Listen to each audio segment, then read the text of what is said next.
இந்த நிகழ்ச்சி amazing facts ஊழியத்தின் நண்பர்களால் உங்களிடம் கொண்டு வரப்பட்டிருக்கிறது.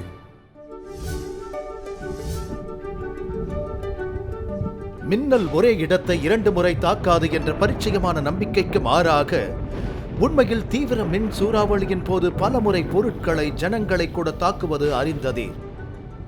உதாரணத்திற்கு புயலின் போது நியூயார்க்கில் உள்ள மாநில பேரரசு கட்டிடம் 15 நிமிடங்களுக்குள் 15 முறை தாக்கப்பட்டது.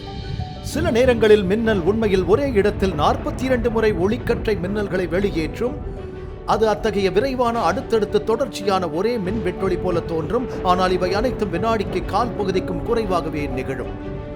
ஒரு மேகத்திலிருந்து மற்றொரு இடத்திற்கு மின்னல் ஏற்படுவது மிகவும் பொதுவானது. மேகங்களுக்கு இடையில் 20 மைல் தூரம் வரை தாவுவது பதிவு செய்யப்பட்டிருக்கிறது. ஆனால் மின்னல் மேகத்திலிருந்து மேகத்திற்கோ அல்லது மேகத்திலிருந்து தரைக்கோ அல்லது தரையிலிருந்து மேகத்திற்கோ நகர்வதோ வானத்தை ஒளிரச் செய்யும் ஞானத்தை, மின் வெட்டொளியை கண்மூடித்தனமாக புரிந்து கொள்வது கடினம். மத்தேயு 24 இயேசு சொல்கிறார், மின்னல் கிழக்கிலிருந்து தோன்றி மேற்கு வரைக்கும் பிரகாசிக்கிறது போல மனுஷகுமாரனுடைய வருகையும் இருக்கும் என்று. அவருடைய வார்த்தை போல அவருடைய வருகை ரகசியம் என்று சிலர் நம்புகிறார்கள். ஆனால் உண்மை என்ன? கிறிஸ்துவின் வருகையை குறித்து வேதம் உண்மையில் என்ன சொல்கிறது என்பதை நாம் உன்னிப்பாக கவனிப்பதற்கு இப்போது என்னுடன் இணையுங்கள்.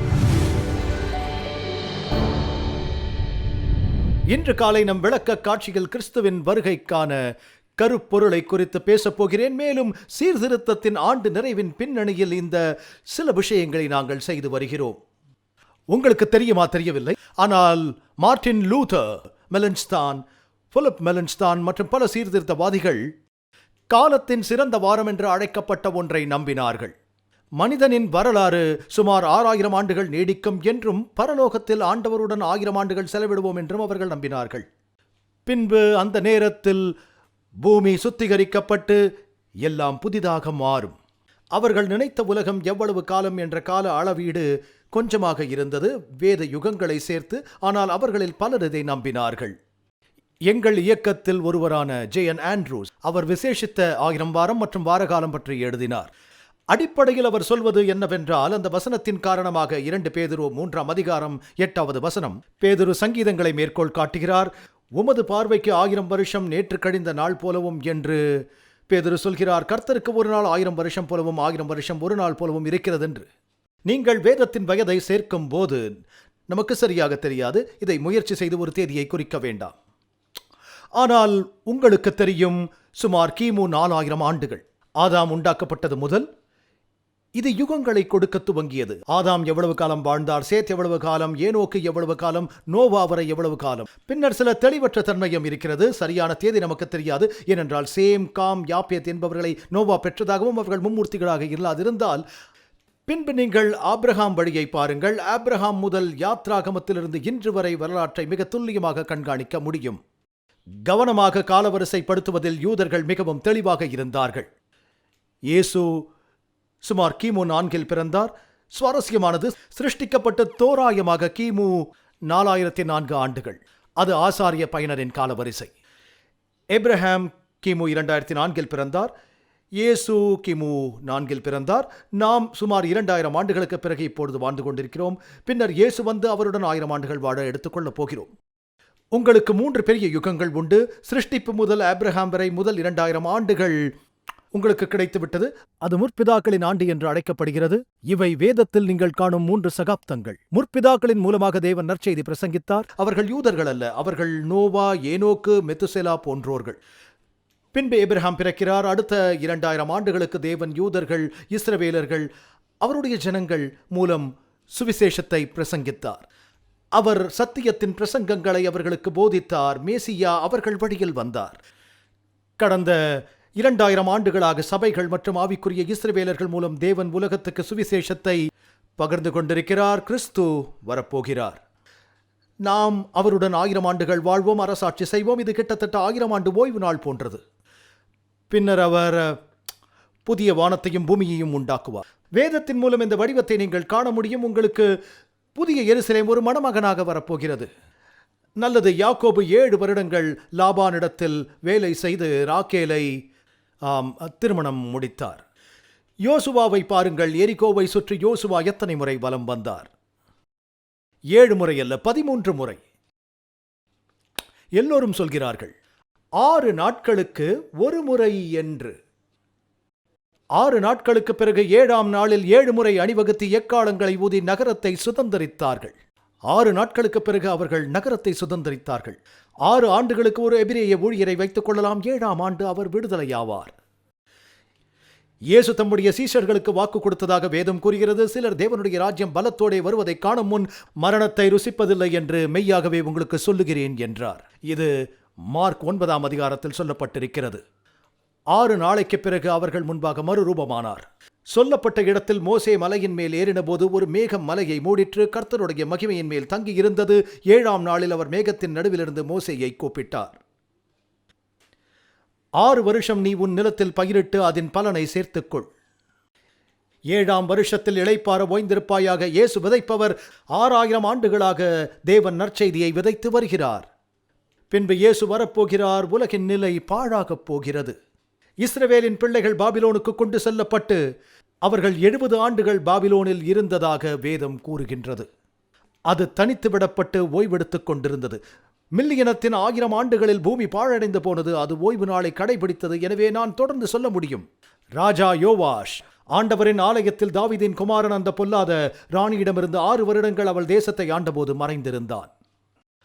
6 வருடங்களின் முடிவில் தாவீதின் குமாரன் ராஜா ஆலயத்திலிருந்து வெளியே வந்தான். ராஜா இப்போது எங்கே? தாவீதின் குமாரன் இயேசு எங்கே? பிரதான ஆசாரியராக கர்த்தருடைய ஆலயத்தில் இருக்கிறாரா? ஆலயத்திலிருந்து வரப்போகிறாரா? எழுந்து நிற்கப் போகிறாரா?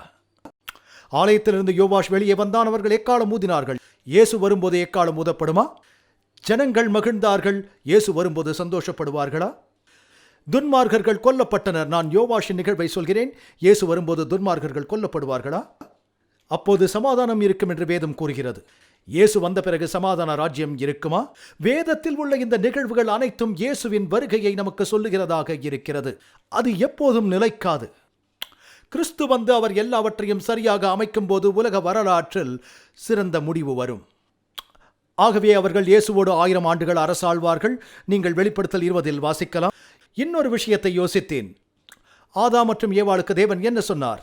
அவர்கள் புசிக்கக்கூடாது என்று சொன்ன விருட்சத்தின் கனியை புசித்ததால் அவர் சொன்னார், அதை நீ புசிக்கும் நாளில் சாகவே சாவா என்று கட்டளையிட்டார்.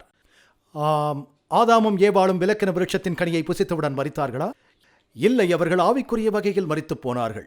அவர்கள் நிர்வாணத்தை கண்டதால் அவர்களின் வெளிச்சம் வெளியே போனது. ஆனால் ஆண்டவருடன் ஒரு நாள் 1000 ஆண்டுகள் போல் இருந்தால் ஆதாம் எவ்வளவு காலம் வாழ்ந்தார்? 930. தேவன் உங்களை உண்டாக்கியிருக்கிறார். நீங்கள் என்றென்றும் வாழ வேண்டும். முதல் 1000 ஆண்டுகளுக்குள் நீங்கள் மரித்துவிட்டால் பேரழிவிற்கு உள்ளாவீர்கள். நீங்களும் நானும் 3 அல்லது 10 இன்னும் சில வெற்றிகளோடு வாழ்கிறோம். அவர்கள் கிட்டத்தட்ட 1000 ஆண்டுகள் வாழ்ந்தார்கள். ஒரு நபரை தவிர வேறு யாரும் 1000ற்கு கிட்டத்தட்ட வாழவில்லை. ஏனோக்கு, யாவரும் மெதுசேலா கூட 969 ஆண்டுகள். நீ புசிக்கும் நாளில் சாகவே சாவாய். ஆகவே இன்று நம் ஆய்வு ராஜா வரும்போது எப்படி இருக்கும்? கிறிஸ்து வருவதற்கான சில அடையாளங்களை பற்றி பேசப் போகிறோம். ஆண்டவர் வரப்போகிற தேதியை உங்களுக்கு கொடுக்கப் போவதில்லை. ஆனால் இயேசு எவ்வாறு திரும்பி வருவார் என்பது குறித்து கிறிஸ்துவ உலகில் உள்ள சில தவறான புரிதல்களை பற்றி பேசப் போகிறோம். ஏனென்றால் அது பலரை ஒரு பெரிய ஏமாற்றத்திற்கு கொண்டு செல்கிறது. எனவே இதை நாம் புரிந்து கொள்ள வேண்டும். முதல் கேள்வி, பரலோக ராஜ்யத்திலிருந்து விரைவில் வெளிப்படப் போகிற ராஜா யார்? கர்த்தருடைய ஆலயத்திலிருந்து யோவாஷ் வெளியே வந்தபோது அவர்கள் எக்காலம் ஊதினார்கள். அப்படியே அது ஓய்வு நாள் தொடங்குவதற்கு சற்று முன்பு. காவலர் மாறும்போது 1000வது ஓய்வு நாளில் இயேசு ஆலயத்திலிருந்து வெளியே வரப்போகிறார். அதோடு மிகாவேல் எழுந்து நிற்கும் போது ஒரு பெரிய சிக்கல் இருக்கும். பின்பு நான் பார்த்தபோது இதோ வெண்மையான மேகத்தையும் அந்த மேகத்தின் மேல் மனுஷகுமாரனுக்கு ஒப்பானவராய் தமது சிரசின் மேல் பொற்கிரீடத்தையும் ஒருவர் உட்கார்ந்திருக்கிறதையும் கண்டேன். இயேசு வரப்போகிற மனுஷகுமாரன். இரண்டாவது கேள்வி, இயேசு வரும்போது அமைதியாக வருவாரா? இப்போது இங்குதான் நிறைய பேர் தவறாக புரிந்து கொள்கிறார்கள். இது ஒரு ரகசியமாக இருக்கப் போகிறது என்று நினைக்கிறார்கள். அதோடு இயேசுவின் 2வது வருகை வேதத்தின் சத்தமான நிகழ்வு என்று வேதம் கூறுகிறது. இதை குறித்து பேசும் சில வசனங்களை பார்க்கலாம். ஆண்டவரே 1 தெசலோனிக்கேயர் 4:16, தேவ எக்காலத்தோடும் வானத்திலிருந்து இறங்கி வருவார் சத்தத்தோடு. பின்னர் அது தொடர்கிறது, பிரதான தூதனுடைய சத்தத்தோடும் எக்காலம் கேட்கப் போகிற மற்றொரு விஷயம். எரேமியா 25:30 ஆண்டவரின் வருகையை பேசுகையில் கர்த்தர் உயரத்திலிருந்து கெர்ச்சித்து தமது பரிசுத்த வாசஸ்தலத்திலிருந்து சத்தத்தை காட்டி என்று கூறுகிறது. ஆண்டவர் வரும்போது கர்ஜனை இருக்கப் போகிறது. தம்முடைய தாபரத்துக்கு விரோதமாய் கெர்ச்சிக்கவே கெர்ச்சித்து அவர் சத்தமிடுவார். மீண்டும் சங்கீதம் 50:3 வசனம். ஆண்டவர் அமைதியாக வருவாரா? நம்முடைய தேவன் வருவார், மௌனமாயிரார். அவருக்கு முன் அக்னி பட்சிக்கும், மகா புசல் கொந்தளிப்பாயிருக்கும். மகிமை இருக்கப் போகிறது. வானம் நொறுங்கப் போகிறது. வானம் சுருளாகப் போகிறது. சூரியன் இருட்டாகிவிடும். சந்திரன் ரத்தமாக மாறும். நட்சத்திரங்கள் வானத்திலிருந்து விழும். பூமி வெறித்தவனைப் போல தள்ளாடி திரும்பிச் செல்லப் போகிறது. தீவுகள் விழுங்கப்படும். ஆலங்கட்டி கற்கள் விழும். நீங்கள் அதை பிடித்திருக்கிறீர்களா? இயேசு நேற்று வந்துவிட்டார் என்று நான் நினைக்கிறேன் என்று குறுஞ்செய்தி அனுப்ப வேண்டியதில்லை. இன்னும் இரண்டாம் வருகை குறித்து ஒரு புதிய காட்சியை சிலர் நம்புகிறார்கள். இது இரகசிய வருகை என்று அழைக்கப்படுகிறது. இப்போது வேத புத்தகங்களில் விட்டு போனது குறைந்தது 2 திரைப்படங்களாக உருவாகி இருக்கும். இது குறைந்தது 200 ஆண்டுகளுக்கு முன்பு அறியப்படாத போதனை. இது மெதுவாக ஜேசுட் இறைபியலாளரின் காலவரிசை, பிரான்சிஸ்கோ ரிபேரா மற்றும் மற்றொருவரான எஸ்கோபார் ஆகியோரால் உருவானது. மேலும் அவர்கள் பெரிய சீர்திருத்தவாதிகள் காரணமாக என்ன நடக்கிறது என்பதை எதிர்த்து போராட முயற்சிக்க தீர்க்க தரிசனத்தின் விளக்கத்தை தேடுகிறார்கள். அவர்கள் இந்த கருத்தை உருவாக்கினார்கள். ஸ்கோஃபீல்ட் என்ற மனுஷர் வரும் வரை அது உண்மையில் எடுக்கப்படவில்லை. யாராவது ஸ்கோஃபீல்ட் வேதாகமத்தை படித்திருக்கிறீர்களா? அதில் நல்ல விஷயங்கள் இருக்கின்றன. ஆனால் அவர் இரகசிய வருகை மற்றும் இறையியலின் பின்னால் விட்டு போன ரிபராவின் இறையியலையும் ஏற்றுக்கொண்டார். ஹால் லின்சே என்ற மற்றொருவர், பின்னர் அவர் ஸ்கோஃபீல்ட் வேதத்தை எடுத்தார். பெரிய கிரகம் பூமி என்ற புத்தகத்தில் எழுதியிருக்கிறார். பின்னர் அது வேறு சில கவர்ந்திழுக்கும் மற்றும் திருத்துவ ஒளிபரப்பாக எடுக்கப்பட்டது. அவர்கள் இதை கற்பிக்கத் தொடங்கினர். இது அறியப்படாததிலிருந்து முக்கிய பார்வைக்கு கொண்டு சென்றது. இப்போதைய யோசனை, வருகை என்ற வார்த்தையின் அர்த்தம் வல்லமையுடன் எடுத்துச் செல்ல வேண்டும். அது வேதத்தின் அடிப்படை, வேறொன்றும் இல்லை. இது ஒரு இரகசிய வருகை. எந்த ஒரு உபதிரவமும் ஏற்படுவதற்கு முன்பு தேவன் நம்மை உலகிலிருந்து பிரித்து அவருடன் கூட அழைத்துச் செல்வார் என்ற எண்ணம். பின்பு பூமியில் 7 வருடங்கள் உபதிரவம் இருக்கும். அந்தி கிறிஸ்து உபதிரவ காலத்தின் போது செய்ய போகிற எல்லாம் மோசமாக இருக்கும். அதுதான் ஜனங்களை ஏமாற தயார்படுத்தும். ஏனென்றால் இப்போது அவர் வரும்போது பொய்யான கிறிஸ்துவை தவிர்த்து உண்மையில் ஜனங்களை நிலைநிறுத்துவார். அதோடு பைபிள் கூறுகிறது தேவன் நம்மை உபத்திரவத்திலிருந்து காப்பாற்றுகிறார் என்று. அப்போஸ்தலர்களின் புத்தகத்தில் அவர் நம்மை உபத்திரவத்திலிருந்து காப்பாற்றுகிறார் என்று வேதம் கூறுகிறது. இஸ்ரவேல் ஜனங்களை வாதைகளிலிருந்து தேவன் காப்பாற்றுவதற்கு முன்னர் 7 கடைசி வாதைகள் வெளிப்படுத்திய அதே விஷயம். அவர் இஸ்ரவேலர்களை வாதைகளிலிருந்து காப்பாற்றினாரா? அவர்கள் வாதைகளின் போது எகிப்தில் இருந்தார்கள். அவர் அவர்களை வாதைகளிலிருந்து பாதுகாத்தார். பண்டைய எகிப்தில் 10 வாதைகள் கொடுக்கப்பட்டன என்பது சுவாரஸ்யமானது. ஆனால் 10 வாதைகளில் கடைசி 7 வாதைகளிலிருந்து தேவன் இஸ்ரவேலர்களை பாதுகாத்தார்.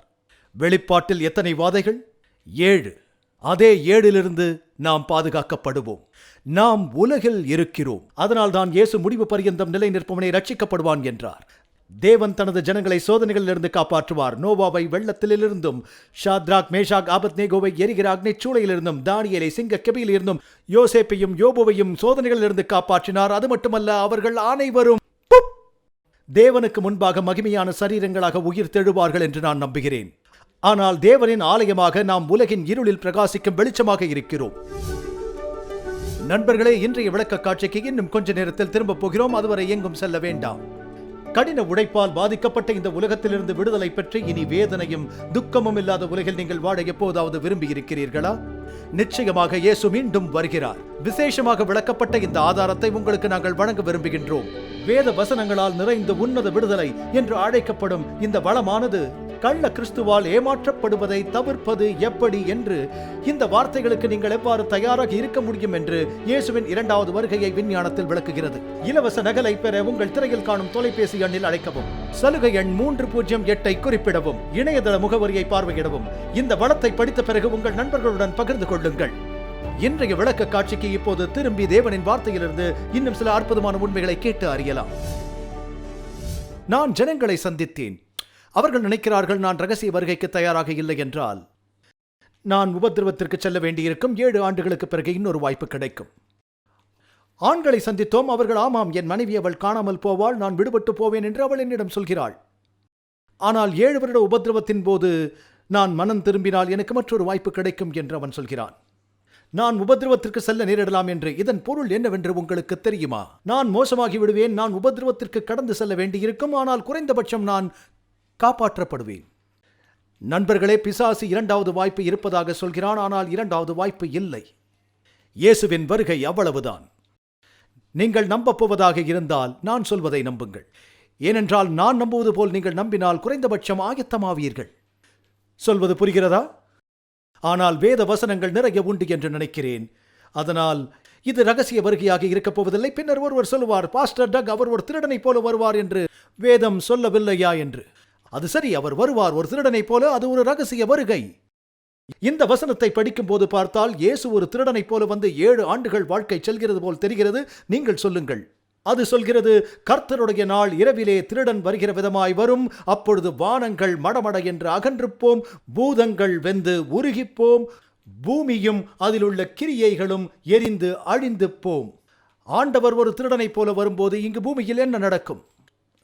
வாழ்க்கை தொடருமா? அல்லது அவர் ஒரு திருடனைப் போல வரும்போது பூதங்கள் வெந்து உருகி போகுமா? அவர் ஒரு திருடனைப் போல வருவதாக ஏன் சொன்னார்? ஏனென்றால் அது நிகழும்போது அது ஆச்சரியமாக இருக்கும். திருடன் வீட்டுக்கு வந்ததை பார்த்திருக்கிறீர்களா? நான் வந்திருக்கிறேன். கிறிஸ்தவனாக இருப்பதற்கு முன்பு செய்தேன். உங்களுக்கு தெரியும், நான் இப்போது மறுபடியும் பிறந்திருக்கிறேன். நான் ஜனங்களின் வீடுகளை உடைத்து நுழைவேன், பொருட்களை திருடுவேன். எந்த ஒரு அறிவிப்பையும் இதற்கு அனுப்ப முடியாது. அதனால் அது நடந்தது ஆச்சரியமாக இருந்தது. ஆனால் நான் வந்த பிறகு அவர்களுக்கு தெரியும். எனவே இது ஒரு ரகசிய வகையானதாக இருக்கும் என்று நான் நினைக்கவில்லை. இயேசுவின் வருகையின் போது வேறு என்ன இயற்பியல் ஆதாரங்கள் நடக்கும்? வெளிப்படுத்தல் 16-18 வசனத்தில் படிக்கலாம். பூமி மிகவும் அதிர்ந்தது. பூமியின் மேல் மனுஷர்கள் உண்டான நாள் முதற்கொண்டு அப்படிப்பட்ட பெரிய அதிர்ச்சி உண்டானதே இல்லை, ஒருபோதும் இல்லை. அதனால் எல்லாம் நடுங்கும், தீவுகள் விழுங்கப்படும். இயேசு வரும்போது வேறு என்ன மாதிரியான விஷயங்கள் எல்லாம் நடக்கும்? அவரை யார் பார்ப்பார்கள்? வருகைக்கு தயாரான ஒரு சிலரா? மத்தேயு 24:30 வசனம் கூறுகிறது, அப்பொழுது மனுஷகுமாரனுடைய அடையாளம் வானத்தில் காணப்படும். அப்பொழுது மனுஷகுமாரன் வல்லமையோடும் வருகிறதை பூமியில் உள்ள சகல கோத்திரத்தாரும் கண்டு புலம்புவார்கள். மனுஷகுமாரன் வல்லமையோடும் மிகுந்த மகிமையோடும் வானத்தின் மேகங்கள் மேல் வருகிறதை காண்பார்கள். இதோ மேகங்களுடனே வருகிறார். வெளிப்படுத்தல் 1:7 வசனம், கண்கள் யாவும் அவரை காணும். ஒருவர் எப்போதும் இந்த கேள்வியை எழுதுவார், போதகர் டக், உலகம் உருண்டையாக இருக்கும்போது ஒவ்வொரு கண்ணும் அவரை எப்படி பார்க்க முடியும்? அனைவரும் ஒரே நேரத்தில் அவரை பார்க்கப் போகிறோம் என்று அவர் சொல்லவில்லை. அவர் சொல்வது உலகம் முழுவதும் பார்க்கும்படி அவர் வருகை இருக்கும் என்பதே இதன் அர்த்தம். மீட்கப்படும் நாளில் ஒரு வகையான வெற்றிடங்கள் மற்றும் அதற்கு பின்னால் அழிவு, பேரழிவு இருக்கும். எல்லோரும் அவரை அந்த நாளில் பார்ப்போம், அவ்வளவுதான். எல்லோரும் அவரை ஒரே நேரத்தில் பார்ப்போம் என்று அதில் சொல்லவில்லை. எனவே எல்லோரும் அவரை பார்ப்போம். இயேசு திரும்பி வரும்போது எப்படி இருக்கும்? நமக்கு சந்தேகம் இருக்க வேண்டியதில்லை. ஒலிவ மலையிலிருந்து கிறிஸ்து ஏறின போது சீஷர்கள் பார்த்து கொண்டிருந்தார்கள். தங்கள் அன்பான ஆண்டவராகிய இயேசுவை பார்த்தபடியே அவர்கள் வானத்தை வெறித்து பார்த்து கொண்டிருந்தார்கள். அவர்கள் கண்களுக்கு மறைவாக ஒரு மேகம் அவரை எடுத்துக்கொண்டது என்று வேதம் சொல்கிறது. அவர் போன பிறகும் அவர்கள் அங்கே நின்று வானத்தை அண்ணாந்து பார்த்து கொண்டிருக்கையில் வெண்மையான வஸ்திரம் தரித்தவர்கள் 2 பேர் அங்கே நின்று, கலிலேயராகிய மனுஷரே, நீங்கள் ஏன் வானத்தை அண்ணாந்து பார்த்து நிற்கிறீர்கள் என்றார்கள். இதே இயேசு ஆனவர் எப்படி உங்கள் கண்களுக்கு முன்பாக வானத்துக்கு எழுந்தருளி போனாரோ அப்படியே மறுபடியும் வருவார். அவர் எடுத்துக்கொள்ளப்பட்டது உண்மைதானா? அவர் எடுத்துக்கொள்ளப்படும் போது பார்த்தார்களா? அவர் எடுத்துக்கொள்ளப்படும் போது பேசிக் கொண்டிருந்தாரா? ஆம், அவர் பரத்திற்கு ஏறும்போது நீங்கள் புறப்பட்டு போங்கள், நான் உங்களுடனே கூட இருக்கிறேன். அவர் உண்மையுள்ளவர். அவர் விட்டு சென்ற அதே வழியில் திரும்பி வருவார். எனவே அதை பற்றி நாம் ஒருபோதும் கவலைப்பட வேண்டியதே இல்லை. உங்களுக்கு தெரியும், இது எனக்கு மிகவும் பைத்தியக்காரத்தனமாக இருப்பதற்கான காரணம், ஒரு போதகராக இயேசு முதலாவதாக வந்தபோது சபை ஆயத்தமாக இருந்ததா? முதல் முறை அவர் ஒரு சிங்கத்தைப் போல வருவார், வந்து ரோமானியர்களை முறியடிப்பார், எக்காலம் ஊத உலகை உலுக்கி பூமிக்குரிய ராஜாவாக இஸ்ரேலை ஆளுவார் என்று நினைத்தார்கள். அவரோ ஆட்டுக்குட்டி போல அமைதியாக வந்தார். அவர்கள் அதை ஏற்கவில்லை. அவர்கள் தீர்க்க தரிசனங்களை புரிந்து கொள்ளாததால் தயாராக இல்லை. இப்போது இயேசு எக்காலத்துடன் ஒரு சிங்கத்தைப் போல வர தயாராகி வருகிறார். சபை அவர் அமைதியாக வருவார் என்று சொல்கிறது. இந்த நேரத்தில் பிசாசு எப்போதும் சபையாரிடத்தில் தீர்க்க தரிசனங்களை தவறாக புரிந்து கொள்ள வேலை செய்கிறான். அவர்கள் தயாராக இல்லை. முதல் முறை வந்தபோது தயாராக இருந்தார்களா? இல்லை. தயாராக இல்லாததால் பலர் அழிந்து போனார்கள். எனவே அதே காரியம் நடக்கும். இயேசு மேகங்களில் வரும்போது யார் அவருடன் இருப்பார்கள்? தனியாக வரமாட்டார். மத்தேயு 25:31 அன்றியும் மனுஷகுமாரன் தமது மகிமை பொருந்தினவராய் சகல பரிசுத்த எத்தனை பேர்? தமது சகல பரிசுத்த தூதரோடும் கூட. ஆக உயிர்த்தெழுதலின் போது கர்த்தருடைய தூதர் வானத்திலிருந்து இறங்கி வந்து கல்லை புரட்டி தள்ளிய போது என்ன நடந்தது? அங்கே இருந்த ரோமானிய காவலர்கள் அவர்கள் செத்த மனிதர்களைப் போல கீழே விழுந்து தூதனின் மகிமையிலிருந்து பயங்கரத்தில் தப்பி ஓடிவிட்டார்கள். கர்த்தருடைய தூதன் புறப்பட்டு அசீரியரின் பாளையத்தில் 1,90,000 பேரை சங்கரித்தான். ஒரு தூதன். சகல தேவதூதருடன் ஆண்டவர் வரும்போது, நேற்று நீங்கள் பத்திரிகையை பார்த்தீர்களா என்று கேட்கப் போவதில்லை. நான் நினைத்தேன் இயேசு வந்து விட்டார் என்று. அது பிரகாசமாக இருந்தது. அது அனைவருக்கும் தெரியும். இயேசுவின் வருகையின் பிரசன்னம் எப்படிப்பட்டது என்று. வாழ்கிற துன்மார்கர் என்ன ஆவார்கள்? 2 தெசலோனிக்கேயர் 1:7. நம்முடைய கர்த்தராகிய இயேசு கிறிஸ்து தமது வல்லமையின் தூதரோடும் ஜுவாலித்து எரிகிற அக்னியோடும் வானத்திலிருந்து வெளிப்படும் போது அப்படியாகும். அவரை உங்களுக்கு தெரியுமா? நித்திய ஜீவனுடையவர்கள் அவரை அறிவார்கள். இழந்து போனவர்களிடம் எனக்கு உன்னை தெரியாது என்று சொல்வார். அவரை அறிந்து கொள்ள உங்களுக்கு நேரம் கொடுக்கப்படுமா? அவர் வருகிறார். தொடர்ந்து சொல்கிறது 2 தெசலோனிக்கேயர் 2:8. நீக்கப்படும் போது அந்த அக்கிரமக்காரன் வெளிப்படுவான். அவனை கர்த்தர் தம்முடைய வாயின் சுவாசத்தினாலே அழித்து தம்முடைய வருகையின் பிரசன்னத்தினாலே நாசம் பண்ணுவார். அவர் வரும்போது அவர் வருகையின் பிரசன்னத்தினாலே அந்த அக்கிரமக்காரன் வெளிப்படுவான். இயேசுவின் வருகையில் மரித்த நீதிமான்களுக்கு என்ன நடக்கும்? இது ஒரு நல்ல செய்தி, மிக நல்ல செய்தி. கிறிஸ்துவுக்குள் மரித்தவர்கள் முதலாவதாக எழுந்திருப்பார்கள் என்று வேதம் சொல்கிறது. பூமியின் தூளிலே நித்திரை பண்ணுகிறவர்களாகிய அநேகரில் சிலர் நித்திய ஜீவனுக்கு எழுந்திருப்பார்கள், கிறிஸ்துவுக்குள் மரித்தவர்கள். 20ஆம் அதிகாரத்தில் வாசிக்கலாம், இதுவே முதலாம் உயிர்த்தெழுதல் என்று. எங்கிருந்தாலும் எது நடந்தாலும் என்ன கிடைக்கும்? 2வது குறைந்தது, நீங்கள் அதில் இருக்க விரும்ப மாட்டீர்கள். இப்போது உயிரோடு இருப்பவர்களுக்கும் உயிர்த்தெழுந்த பரிசுத்தவான்களுக்கும் என்ன நடக்கும்? ரட்சிக்கப்பட்ட வாழ்கிற பரிசுத்தவான்களுக்கு அவர்களின் சரீரத்தில் ஒரு மாற்றம் வரும் என்று அது கூறுகிறது. அப்பொழுது மரித்தோர் அழிவில்லாதவர்களாய் எழுந்திருப்பார்கள். நாமும் மறுரூபமாக்கப்படுவோம். அழிவுள்ளதாகிய இது அழியாமையை தரித்துக் கொள்ள வேண்டும். இந்த அழிவுக்கேதுவான சரீரம் சாவுக்கேதுவாகிய இது சாவாமையையும் தரித்துக் கொள்ள வேண்டும். இந்த மரணமானது அழியாத தன்மையை கொண்டிருக்கும். சாவுக்கேதுவாகிய இது சாவாமையையும் தரித்துக் கொள்ள வேண்டும். நாம் இமைப்பொழுதில் மறுரூபமாக்கப்படுவோம். எனவே மீண்டும் இது ஒரு ரகசியம் போல இருக்கிறதா? இது அனைத்தும் மிகவும் உண்மையான, வெளிப்படையான, அறியப்பட்ட நிகழ்வு என்று நமக்கு சொல்கிறது. நீங்கள் ஒருவேளை இந்த கதைகளை கேள்விப்பட்டிருக்கலாம். விமானங்கள் வானத்திலிருந்து விழும். ஏனெனில் விமானிகள் கிறிஸ்தவர்களாக இருப்பார்கள். அப்போது யாரும் பறக்க மாட்டார்கள். வாகனத்தை ஓட்டி வந்த கிறிஸ்தவர்கள் காணாமல் போவதால் கார்கள் தெருவில் மோதிக்கொள்ளும். அவர்களின் உடைகள் ஓட்டுநரின் இருக்கையில் இருக்கும். உங்களுக்கு தெரியுமா? நீங்கள் எழுந்து பார்ப்பீர்கள், உங்கள் கணவர் காணாமல் போனதை. அவருடைய உடைகள் அப்படியே இருக்கும். அவர் எடுத்துக்கொள்ளப்பட்டிருப்பார். அவர்கள் அதை எப்படி தெரிந்து கொள்வார்கள்? 2வது வருகையை பற்றி பேசும் இயேசு. 2 ஸ்திரீகள் எந்திரம் அரைத்துக் கொண்டிருப்பார்கள். ஒருத்தி ஏற்றுக்கொள்ளப்படுவாள். 2 வயலில் இருப்பார்கள். ஒருவன் ஏற்கப்படுவான், மற்றொருவன் மறுக்கப்படுவான். பின்னர் லூக்கா காட்சியை சேர்க்கிறார். ஒரே படுக்கையில் 2 பேர். ஒருவன் ஏற்கப்படுவான், இன்னொருவன் கைவிடப்படுவான். அதற்கு என்ன பொருள்?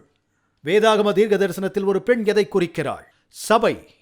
எத்தனை வகையான சபைகள் இருக்கின்றன? 2 மட்டுமே. வெளிப்படுத்தல் 20. 2 ஸ்திரீகள். வெளிப்படுத்தல் 17, 12 உங்களுக்கு உண்மை மற்றும் பொய் என்று இருக்கும். 2 வெவ்வேறு நற்செய்திகள். ஸ்திரீகள் என்ன செய்கிறார்கள்? அவர்கள் தானியத்தை அரைக்கிறார்கள். வார்த்தையோடு வேலை செய்கிறார்கள். ஒன்று உண்மை, ஒன்று பொய். ஒரே மாதிரி இருக்கிறது. ஒன்று தயாராக இருக்கிறது, ஒன்று இல்லை. 2 பேர் வயலில் இருப்பார்கள் என்று கூறுகிறது. அந்த வயல் என்ன? வயல் என்பது மிஷனரிகள் பணிபுரியும் இடம். நீங்கள் விதைக்கிறீர்கள், அறுவடை செய்கிறீர்கள். மிஷனரி வேலையை செய்யும் 2 வகையான ஜனங்கள், உண்மை மற்றும் பொய். 2 எஜமானர்கள். இயேசு சொல்கிறார் 2 பாதைகள், 2 விருப்பங்கள். என்னுடன் ஒத்துப்போகிறீர்களா? எதிராக இருக்கிறீர்களா? சரிதானே? ஒரே படுக்கையில் 2 பேர் என்று சொல்கிறார். தூக்கம் எதை குறிக்கிறது? மரணம். எத்தனை வகையானவர்கள் மரித்திருக்கிறார்? 2. ரட்சிக்கப்பட்டவர்கள், இழந்து போனவர்கள். முதல் உயிர்த்தெழுதல், 2வது உயிர்த்தெழுதல். இதில் சுவாரஸ்யம் என்னவென்றால், சிலர் எடுத்துக்கொள்ளப்படுவார்கள், சிலர் விடப்படுவார்கள். ஆண்டவரால் எடுக்கப்பட்டதாக அவர்கள் பெரும்பாலும் நினைக்கிறார்கள். ஆனால் எபிரேய பதத்தில் அவர்கள் கீழ்ப்படியாத போதெல்லாம் எதிரிகள் வந்து அவர்களை அசிரியாவுக்கு கொண்டு செல்வார்கள். அவர்களை எகிப்துக்கு அழைத்துச் செல்வார்கள், பாபிலோனுக்கு அழைத்துச் செல்வார்கள். வேதம் சொல்கிறது, ஜல பிரளயம் வந்து அனைவரையும் வாரிக்கொண்டு போக மட்டும் உணராதிருந்தார்கள் துன்மார்க்கர்கள். எனவே கொண்டு செல்லப்பட்ட வாக்களிக்கப்பட்ட தேசத்திற்கு வெளியே இளைப்பாறும் ஸ்தலத்திற்கு எடுத்துக் கொள்ளப்பட வேண்டும் என்பதே. அவர்கள் அடைந்திருக்கிறார்கள். அவருக்கு பிரதியுத்தரமாக, எங்கே ஆண்டவரே என்றார்கள். அதற்கு அவர், பிணம் எங்கேயோ அங்கே கழுகுகள் வந்து கூடும் என்றார். நீங்கள் இப்படி அழைத்து போக விரும்ப மாட்டீர்கள் இல்லையா? சபைகள் குழப்பமடைந்திருக்கிறது. இயேசுவின் இரண்டாவது வருகையில் தேவதூதர்கள் என்ன செய்வார்கள்? அவர் தனது தேவதூதர்களை அனுப்புவார் என்று வேதம் கூறுகிறது. அவரால் தெரிந்து கொள்ளப்பட்டவர்களை 4 திசைகளிலிருந்து, வடக்கு, தெற்கு, கிழக்கு, மேற்கு, அவர்கள் ஆண்டவரிடம் கொண்டு செல்வார்கள். அவர்கள் ஆண்டவருடன் கொண்டு செல்லப்படுவார்கள். இப்போது இரண்டாவது வருகைக்கு சற்று முன்பு நாம் வாழ்ந்து வருவதால் இந்த பரிசுத்தமான மகிமையான நிகழ்வை நாம் எவ்வாறு தொடர்பு படுத்தலாம்? இதுபோன்ற விளக்க காட்சியை இதற்கு முன்பு எத்தனை பேர் கேள்விப்பட்டிருக்கிறீர்கள்? இரண்டாம் வருகையை குறித்து இது உங்களை கொஞ்சம் மாற்றி இருக்கிறதா? இரண்டாம் வருகையை குறித்து நாம் ஏன் பேசுகிறோம்? சிலர் அவர் வரும்போது வரட்டும், அவர் வருகையை குறித்து கவலைப்பட வேண்டாம் என்கிறார்கள். தனிப்பட்ட முறையில் அவர்களை 7ஆம் நாள் வருகை சபை என்று அழைக்கிறோம். இதன் பொருள், இயேசுவின் வருகை என்பது சீக்கிரம் இருப்பது குறித்து நாம் உற்சாகம் கொள்ளலாம். ஆகையால் நீங்கள் புறப்பட்டு போய் சகல ஜாதிகளையும் சீஷராக்கி அவர்களுக்கு ஞான ஸ்நானம் கொடுங்கள் என்று இயேசு சொன்னார். இந்த உலகத்திற்கு ஒரு குறிப்பிட்ட நேரம் கொடுக்கப்பட்டு இருப்பதை ஜனங்கள் அறிந்து கொள்ள அவர் விரும்புகிறார். அதற்கு நாம் ஆயத்தப்பட வேண்டும். வேறு ஒன்றும் இல்லை என்றால், உங்கள் வாழ்க்கையில் ஒரு குறிப்பிட்ட அளவு நேரம் கொடுக்கப்பட்டிருக்கிறது. ஒரு நல்ல செய்தி இருக்கிறது. இந்த உலகம் என்றென்றைக்கும் நிலை நிற்கப் போவதில்லை. அதிலும் தேவனின் நன்மை சொல்கிறது, பாவமும் துன்பமும் வேதனையும் அழியாமல் இருந்தால் அது பயங்கரம் அல்லவா? இயேசு மறுபடியும் வருவது நல்ல செய்தி. இவை அனைத்தும் தீர்க்கப்பட போகிறது. தீர்க்க தரிசன பரிசலின் அருமையான உண்மைகளை அறிந்து கொள்ளும் வேத பாட அனுபவங்களோடு நீங்கள் சிறந்த வேத நிபுணராக மாறிவிடலாம். இந்த எளிமையான 24 பாடங்கள் மூலம் கடைசி கால தீர்க்க தரிசனங்களை பற்றி வேதம் என்ன சொல்கிறது, இந்த வாழ்க்கைக்கு பிறகுள்ள ஜீவியம் என்ற அனைத்தையும் அறிந்து கொள்ளலாம். இது மட்டுமல்ல, இவை முற்றிலும் இலவசம். Storacles.com, இதை தவறவிடாதீர்கள். Storacles.com இல் இன்றைக்கு நீங்கள் சந்தோஷமாக, ஆரோக்கியமாக வாழ தேவையான பதில்களை பெற்றுக்கொள்ள ஏதுவாக இருக்கும். 50 வருடங்களுக்கும் மேலாக அமேசிங் ஃபேக்ட் ஊழியங்கள் நற்செய்தியை உலகம் முழுவதும் பகிர்ந்து கொண்டிருக்கிறது. இயேசுவின் சித்தத்தின்படி அனைத்து மக்களுக்கும் நித்திய சுவிசேஷத்தை அறிவித்துக் கொண்டிருக்கிறது. உங்கள் ஜெபத்திற்கும் ஆதரவிற்கும் நன்றி.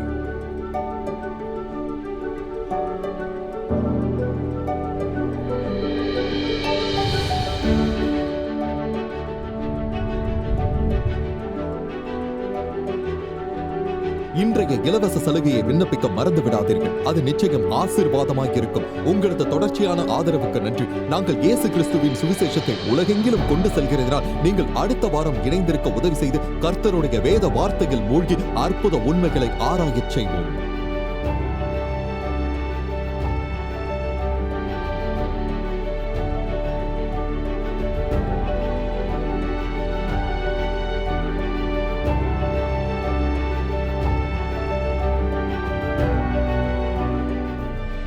இந்த நிகழ்ச்சி அமேசிங் ஃபேக்ட்ஸ் ஊழியத்தின் நண்பர்களால் உங்களிடம் கொண்டு வரப்பட்டிருக்கிறது.